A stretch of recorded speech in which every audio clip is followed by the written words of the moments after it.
Well, New Year's Eve 2020. I think it's about time we talked about the time machine. Fortunately, I don't have a wide-angle lens, so it's hard for me to get far enough back to talk and show easily. You can see here we're actually traveling back in time right now. Let's slow this puppy down, but not too fast. We don't want to go into a tailspin like he did in the movie. I think if we're going to talk about the time machine, we first have to talk about where I started when I was building this. Having already known Bill Malone at that point, director William Malone, and I knew that he knew Bob Burns, and I knew that Bob Burns had the time machine prop. I contacted Bill and went down to visit him, and he set up an appointment so we could go visit with Bob. And where would be the best place for these pictures? Let's see. Maybe on the floor. Ugh. Hang on, everybody. So, this would be back in the early 90s. That's actually Bill Malone in the time machine at Bob's. There's Bob. And in Bob's basement with Bill. And just another shot there of the time machine while we were visiting. And there I am sitting in the time machine. We were both very lucky. Bob does not let people sit in there, or even back then did not let people sit in there for fear that it might get broken. But I got to take a lot of detailed pictures. It was extremely dark in this half of Bob's room, and there weren't digital cameras yet. So he's shooting film, hoping for the best. Most of these are going to be strobe shots, so the colors can be affected by the strobe.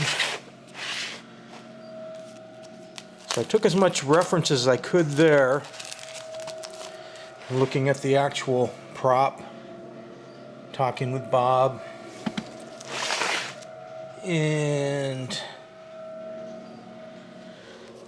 the best reference you can get for this is actually to take a DVD and take frame grabs from the movie.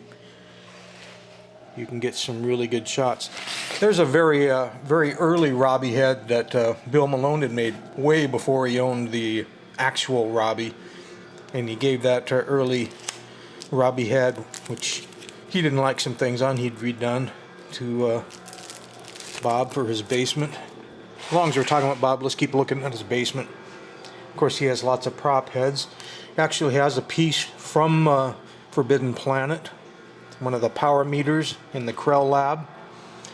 And then, of course, the fan-built Gort head, not to any particular scale or anything like that. I can't really remember the full story behind it. In fact, you can tell by this one where the visor's down and this one where the visor's up. I don't even remember that happening. Now, it could be because I handed the camera off to Bill so I could walk around. Bill and Bob might have been playing around and took these two pictures for me because they were on my roll of film while I was off looking at other hidden treasures. But we're getting sidetracked. So, once I'd seen the real machine and I'd tracked down blueprints for it and had the DVD and got frame grabs from it and started studying things, then it was time to start building. I knew this was going to be an extremely long process to make this and extremely expensive, so I knew I was going to be making at least two so that I could try to get some of my costs back. So I made the wood slug for the main engine housing, and from this wood slug then a fiberglass shell will be made, actually a 3-part shell, so that you can make fiberglass engine housings. Now this is a slug wood that'll be used to form the translucent white plastic for the pods. There's a couple of them there that have been thermoformed off that wood slug. Here's the fiberglass shell that was made from around that wood thing. So you've got all these screws that you can pull this side off and pull that side off for glassing up the whole thing. Here's a little peek looking inside of it. Here's a silicon rubber mold of the large nuts that actually are part of the engine housing decor on when the machine's built. So you can cast those up in resin. This is a silicon rubber mold of one of the large rings. I believe this would be the outer ring we'll be seeing more of. I would have made the master in wood, then made a silicon rubber mold of that, and then cast the subsequent rings in resin. Yes, here we can see the ring being fitted around one of the domes. They actually hold them on the engine housing, so they have to fit correctly, the taper of the dome and the engine housing. Doing some test fits on a fiberglass pull of the engine housing, figuring out where the rivets are going to be. I have to cut an opening back here where there's some squares that detailing that goes on, but that's how you get inside. And here you can see the nuts being fitted. Here's some paint jobs. And then there's also not only the big rings that went against the engine housing, but there's the outer rings that fit around the hub that connect to the railings. You can see where they're going to go. Here's the access door we talked about. It's on the back. It already made part of this whole mechanism. Sits on top, and again, I made a master out of many different materials, wood, plastic, whatever, and then a silicon rubber mold so you could cast it. This is a cardboard representation of the size of the disc that I had scaled and where the detailing would be, and showing the engine parts. The counterweight. Counterweight is actually functional. It's get as much lead inside that part as possible to help offset the weight of the large dish hanging off the backside. The dishes, well, let's keep looking at these pictures here. So we had the artwork wrapped around the domes at that point. Just taking some beauty shots. You got to keep yourself excited.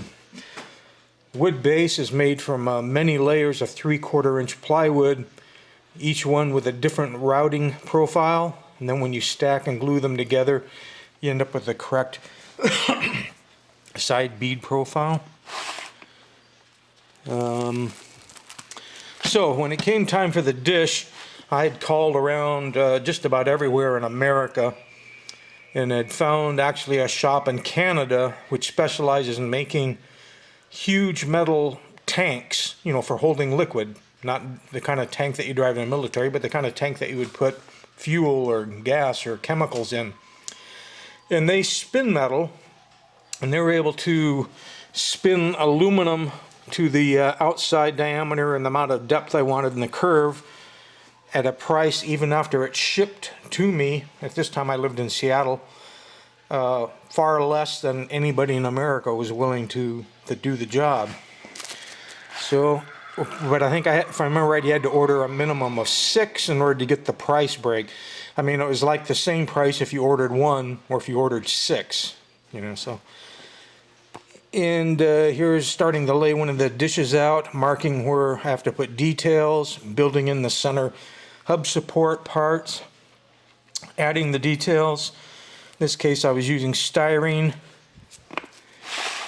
All of the little dots, they're the pegs, I should say, that go around. And they were all plexiglass, 1/2 inch, glued all to match exactly the way they were in the movie.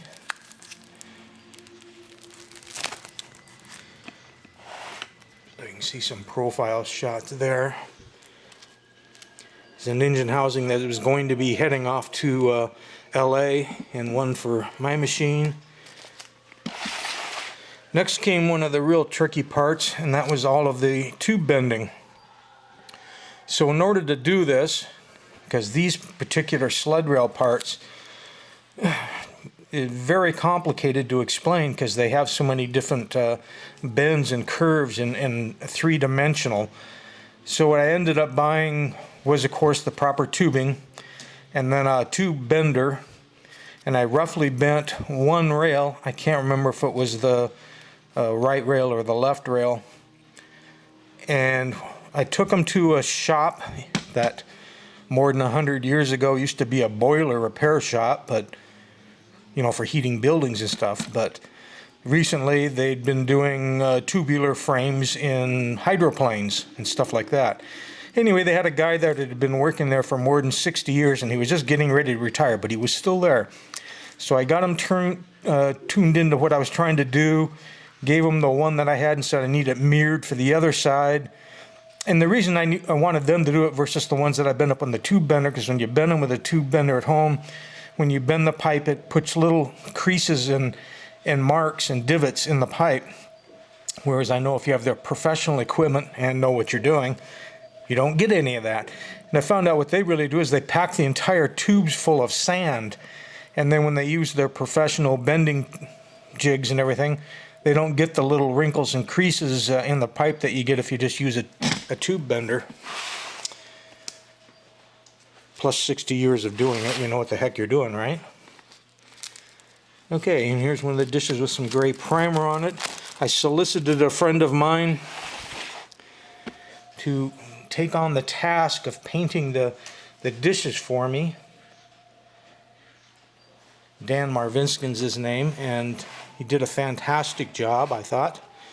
These are some of the early steps. We'll see more pictures of that as we move on here.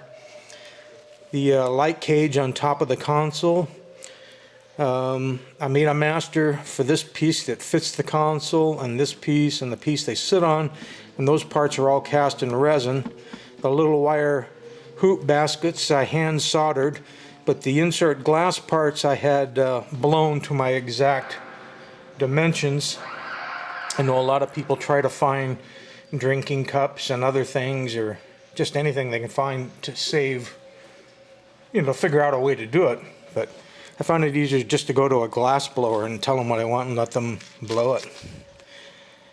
The tricky part about all these railings is that they have to meet everywhere. They have to join up in the back just right. They have to meet in the front, and they have to meet up at the console. Everything has to meet. You can't be off even a quarter of an inch on all the bends. Everything is very exacting if you want to look right. Alright, well, this is just going to get on to pictures of me sitting in the machine, which is kind of redundant. We can look at the machine. Here I actually did a fun shot where I stuck one of the Robbie heads on top of the chair. You actually can't put Robbie in the machine, obviously. It's just about all you can do to put a human in the machine. So let's go over to the machine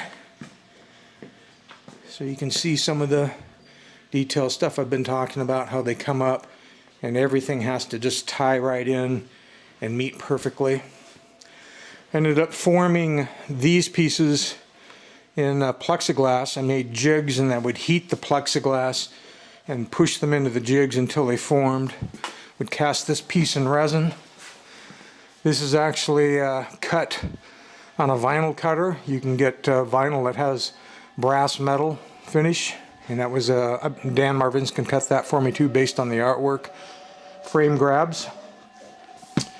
The bottom feet, let me turn you kind of sideways, maybe we can get a peek under there. You can see there are roller clawfoot wheel type things on there.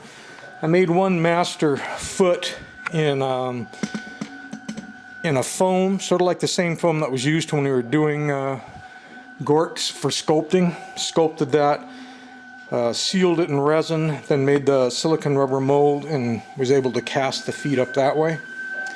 When it came time for the chair, initially in this machine I had a chair which was made by K&B Effects in Hollywood for me, but I decided I wanted to make this machine as much mine as I could, so that chair ended up in another machine, and I built this chair myself actually from scraps of wood from when I built this building. And it was like 2x12s and 2x6s and stuff like that. And a lot of the detail parts are actually cast in resin, then applied. And because the whole thing has such a dark color, it was easy to stain that all in to match. So, what else? Don Coalman, who's a time machine enthusiast, has his own website. You might want to check it out. If you just type in Don Coalman Time Machine, you'll find his website. He made me this handle, and it's not that I couldn't make a handle, it's just that I really liked the handle that he made. It's very nice. So I kept his handle. See, if I move this the opposite way, like down, then the dish turns the opposite direction. And now, according to the clock, we're going forward in time. And this dish will eventually get up to speed. Right inside the globe, I put in a small DC gear drive motor, actually from an electric screwdriver, handheld battery-operated screwdriver. And I run it at a very low voltage, so things can get up to speed slowly. But that way I didn't have to run my bearing shaft in, go through a right angle gearbox, clear down to the bottom, and then put the motor in the bottom, which is the way the movie prop did. They had a gearbox up inside here, and it was like a barbecue rotisserie motor they had running down in the bottom. But this way, by keeping it all up here, it made it more compact, allowed me to run either direction. You can see it's starting to ramp up to speed. And what else? Let's see, these parts are thermoformed in a jig I made. They're plexiglass, if I remember right. Of course, the end pieces will be cast. These parts I made masters in balsa wood, as I recall. Then made the silicone rubber mold, and then would cast these in resin. So there'd be plenty of them. Same thing with like these detail parts here. And anything else I was going to talk about? I don't recall.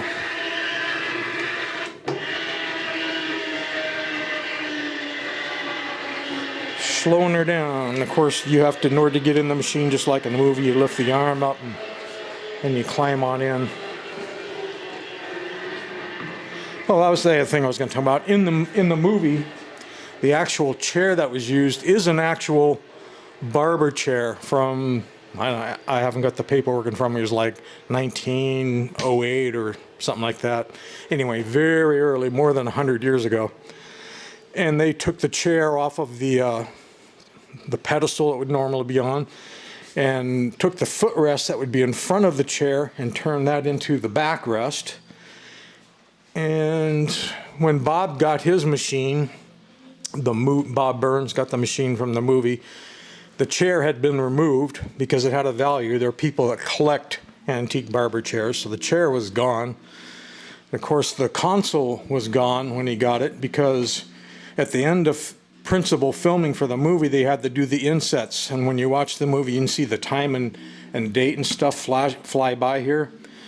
In order to do that, they didn't want to just build up another console just for those close-up shots and have the time and date and stuff move. So they actually cut the console off, cut the pipes about here, and slit that thing in half and did a rear projection type trip on that. So that console was gone. So after a movie was done, there was always some real funky looking piece of crap stuck up there in place of that, and of course something else taking the place of the chair. So Bob had to have some buddies of his do a lot of restoration work for him by the time he got hold of the machine. See if we can get back far enough this way to see it. Well, I know I could show you some production stills, which is another good thing to try to buy and find. They're all up high, so I'm not sure how well I'll hit them, but you'll get the idea.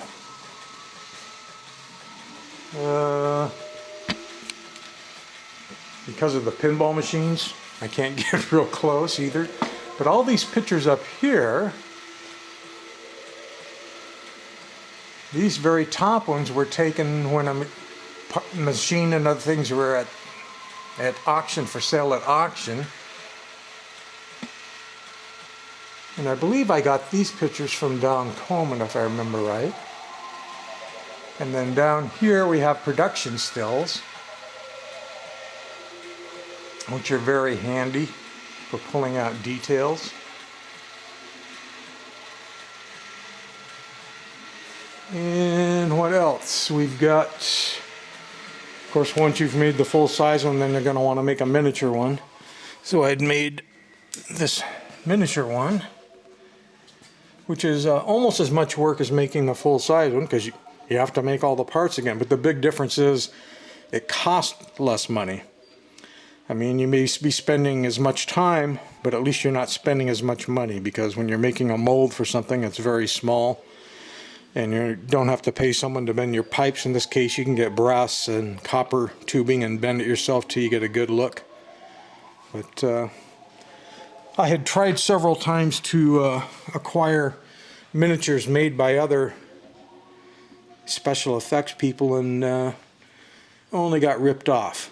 So after a while I decided, screw it, I'll just make my own, which is what I should have done in the first place.